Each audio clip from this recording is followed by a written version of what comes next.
Welcome to the Therapeutic Yoga, Restorative Yoga Pose, Seated Asanas. Today we'll be starting out in upward facing seated angle pose. So I'm going to have you bring your feet out at a 90-degree angle. There you go. And now I'm going to have you place your palms just behind your body.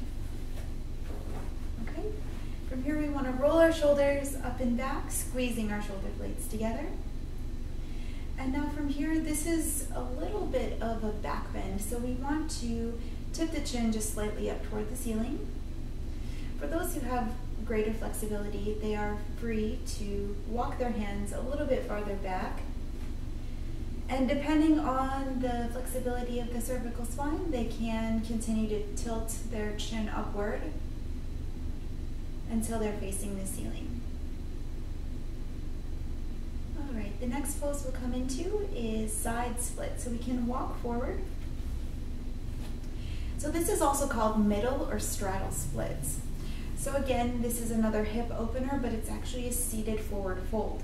So what we'll do before we get started is be sure to cue the student into position.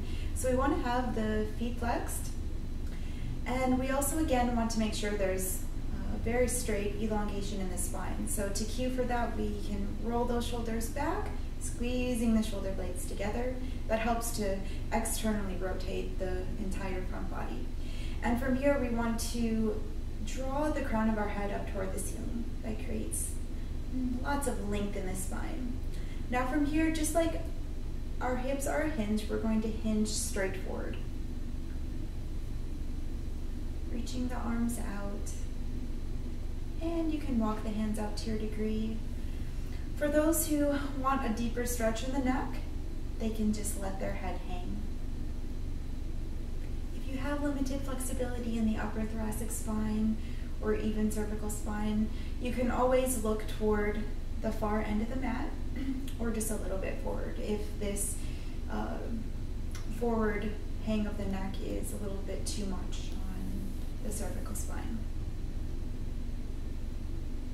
All right, from here we can walk our hands back up to a seated position. And the next pose will be side seated angle. So for this, again, cueing before we move anywhere, we want to make sure our feet are flexed and we have created that wonderful length to our spine. So we want to elongate the spine, rolling the shoulders back, crown toward the ceiling. And I'm going to have her rotate her upper body toward that right leg. And now she can bend and hinge at the hips, walking the hands forward. Now there's a few modifications in this pose that can be made. We can prop with pillows underneath the head if we're really having trouble staying in this pose. Again, all these poses will be held for 5 minutes. So this may be difficult for the client or student to stay in this position for that long. So we can use a variety of different props set onto the leg that can help to support the head and neck. So for example, we can use the block on the long end, or we can prop a variety of blankets or pillows up to meet the forehead. This will allow her to stay in the pose for much longer and achieve a bit more relaxation into the stretch. All right, we can remove that block and walk the hands back to center. The next one we'll be doing is revolved head on knee pose.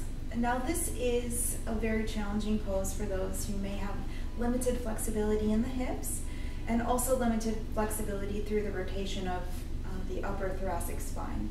So we're going to demonstrate having her come to the left side, but before we go there, we're just going to make sure that the feet are flexed, as always, and we also want to make sure we have that really nice elongation to the spine. Now this will end up to be a side bend for the right, or for her right side body, but it will also be a nice stretch for the hips. So I'm going to have her rotate a little bit forward this way, but now we're going to tilt. Okay, so we can just reach. Now, if they have the flexibility, they can reach the arm overhead. Some people may have injuries in the shoulder or limited flexibility through that rotator cuff area. So if indeed they do, they can either tuck the arm behind the back or they can just leave the arm hanging off to the right. Here we're getting an excellent stretch for that right side body. A few keying points. We want to make sure that that right hip is still making good contact with the floor so that those right sit bones aren't coming up into the air. Here, again, we always want to make sure that we have just that slight bend to the knees. We're not locking out that left knee at all. And we can, again, make sure too our palm is facing the ceiling. That will create an external rotation through the left side body too. All right, and we can come out of this pose the same way we went in, coming back to center. All right. Now for this next pose, we're going to bend this leg in so that the bottom of this foot is reaching toward that right thigh. And I will recommend putting in a little block there that will help to support and relax into this left side of the body. And now for this, first we're going to elongate the spine. So roll those shoulder blades back, elongating the spine up toward the ceiling. And right foot is flexed. And now we're going to have her rotate herself to the right side in alignment with that right leg. And now, like a hinge, she can fold forward, reaching the arms forward. And again, we also have variations, just like before, where she put the block underneath her head. We also have other variations too, where we can also put pillows in underneath. And that can help support the arms or whatever we need to create a little bit more relaxation in this pose. Again, when we're holding these poses for 5 minutes or longer, it's very hard to relax into the pose if we're feeling uncomfortable. All right, we can come on out of that pose and I can take some of these props for you. And we'll take this block out. The next pose we'll be coming into is caterpillar pose. So caterpillar pose means that we're going to put our feet straight out, but we're going to use another prop. So caterpillar pose should never be done without support underneath the knees. We want to have the knees deeply bent in this pose. So from here, we want to make sure that we're cueing our students to have the ankles in alignment with the hips. And before going into this pose, we want to cue for that elongation in the spine. So rolling the shoulder blades back, squeezing the shoulder blades together, and elongating the crown up toward the ceiling. Now, just like a hinge, we fold our hips forward, hinging at the hips, and we can drop down to wherever feels comfortable. We never push or pull in restorative yoga. We just want to let the body sink with gravity. Now, for example, just like last pose, we can have different modifications of putting blocks underneath the head or multiple stacks of blankets or pillows so that the forehead can reach down to have full support. And in fact, for this pose, I would highly recommend it. All right, we can walk out of this pose, coming back. Now we'll do seated forward fold. This is the full expression of seated forward fold. So we'll remove the pillow as we would in caterpillar, and we'll just place the legs straight out before us. First cueing is, again, making sure those heels are at the width of our hips, creating that wonderful elongation of the spine, rolling the shoulders back. And once we have that nice length to the spine, again, we're going to hinge our hips forward. And we'll bring the arms out to reach forward. We don't have to grab onto the toes. Essentially, we can either grab our ankles or we can just let our palms rest on the floor. This is a relaxation pose, so we don't really want a lot of effort in the pose. We're just letting gravity sink our body down. Again, same modifications as before. You can put a block or a pillow on the thighs so that we can eventually get the forehead to rest down onto the thighs or pillow to have support. All right, we can curl up out of this, slowly walking our hands back to the upright position. All right, from here we're going to go into half lotus. So that's a seated cross-legged position. For those who have limited flexibility in the knees, perhaps a knee injury, they could have a knee replacement, or just general joint problems with the knees and or hips, this position here is an excellent modification to half lotus pose, especially for anyone who has injuries. So for this, we can use a variety of different props to help to take pressure off of the knees. So for this, we can support putting props underneath the thighs, and that will help to take a little bit of stress and pressure so that she can actually relax into the pose. Hands can be on knees, or we can have our hands resting, palms facing up. This helps to externally rotate the front body. And of course, when we're in this pose, we always want to remember that we want to bring our shoulders, rolling them back, squeezing the shoulder blades together. And now we want to elongate the crown of our head toward the ceiling, so we're creating nice length to the spine. All right, you can come out of this pose. Next will be fire log. So fire log is a very intense pose, and to be honest, most can't do the full exposure of this pose. So we are going to demonstrate what one might do for a major modification.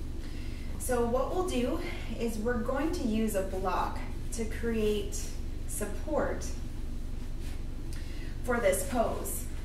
So the full expression of the pose would be having the leg parallel with the front of the mat so that we're stacking with feet flexed. So as much as we can, even though we're modified in this pose, we want to try to keep those feet flexed. The reason being is when our feet are flexed, it's protecting our knee joint. Right, just as if we were standing and having our feet flexed. So from here, this is a very deep stretch for the hips and the entire pelvic girdle. So what I will recommend from here is we never go into the forward fold of this pose until we have created that length in our spine. So from here, we want to create that length in our spine, crown toward the ceiling. And now we can slightly start to lean forward as far as we can go. Some people can get into the full exposure of leaning forward, head down, but for most, that's simply not accessible. So I will recommend you just go as far as you can go. We can roll out of this. Next, we're going to go into cobbler's pose. So for cobbler's pose, we keep the bottoms of our feet will pull together, and we can pull our heels toward our hips as far as feels comfortable. Now, before we go anywhere, we want to roll our shoulders back, squeezing those shoulder blades together, elongating the crown up toward the ceiling. And from here, you can pivot and hinge at the hips, walking your arms out forward. And you can just let the head hang. That will create nice traction on the cervical spine. This is a very nice stretch for the inner hamstrings, but it also creates a great stretch for the entire thoracic and cervical spine. All right, from here we'll roll up. Going into our final pose. So the last one we'll be doing today is cow-faced pose in a bound manner. So we're going to come back into that seated cross-legged position, propping again underneath the thighs. And for this, we can use a few different things. We can either use a towel held the long way, or we can use a yoga strap. So whatever is easier or accessible for the student, either one will work. But the bound version of this pose will bring her to hold onto the strap with that left hand, and now we'll be reaching the arm behind, grabbing onto the strap behind. And now she can work her hands up closer together using the strap to wherever she's feeling a gentle a gentle amount of tension. Never want to pull too much. This is a really good external rotation too for the upper body. So let's keep our body nice and upright by rolling the shoulders back, squeezing those shoulder blades together, elongating the crown toward the ceiling. Now it's very easy to feel like the body wants to push forward because when we're reaching behind our body, we almost naturally tip forward to get a better grip. And if you do so, that's fine, but just make sure that after you've maintained that grip on the yoga strap or towel, that you realign so that your spine is once again elongated. All right, so to come out of this pose, we can just drop the strap off to the right or the left. All right, yogis, thank you so much for listening, and we'll look forward to seeing you next time.